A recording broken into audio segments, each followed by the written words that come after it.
حضرت ابو بکر صدیق رضی اللہ عنہ کا پہلا ایمان۔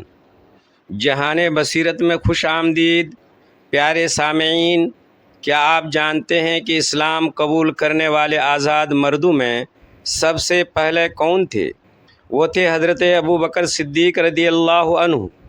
جب رسول اللہ صلی اللہ علیہ وسلم نے پہلی مرتبہ انہیں اللہ کے دین کی دعوت دی تو انہوں نے نہ کوئی دلیل مانگی، نہ کوئی معجزہ طلب کیا، نہ ایک لمحہ سوچا، فوراً عرض کیا میں گواہی دیتا ہوں کہ آپ اللہ کے سچے رسول ہیں۔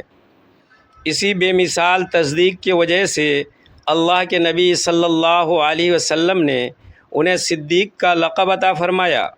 خصوصاً واقعہ معراج کے بعد جب کفار نے معراج کا انکار کیا تو حضرت ابو بکر نے فرمایا اگر یہ بات محمد صلی اللہ علیہ وسلم نے فرمائی ہے تو یقیناً سچ فرمائی ہے۔ اسی پر آپ صدیق اکبر کے نام سے مشہور ہوئے۔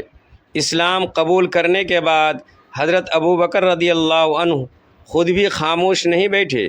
ان کی دعوت سے حضرت عثمان بن عفان، حضرت زبیر بن عوام، حضرت عبد الرحمن بن عوف، حضرت سعد بن ابی وقاص اور حضرت طلحہ بن عبیدہ جیسے جلیل القدر صحابہ بھی اسلام لے آئے۔ یہی وجہ ہے کہ حضرت ابو بکر صدیق کو امت مسلمہ کا سب سے افضل انسان مانا جاتا ہے انبیاء علیہ السلام کے بعد۔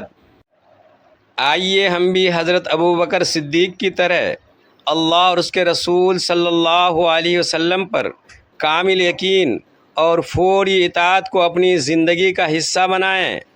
آپ کو حضرت ابو بکر صدیق کی کون سی خوبی سب سے زیادہ پسند ہے؟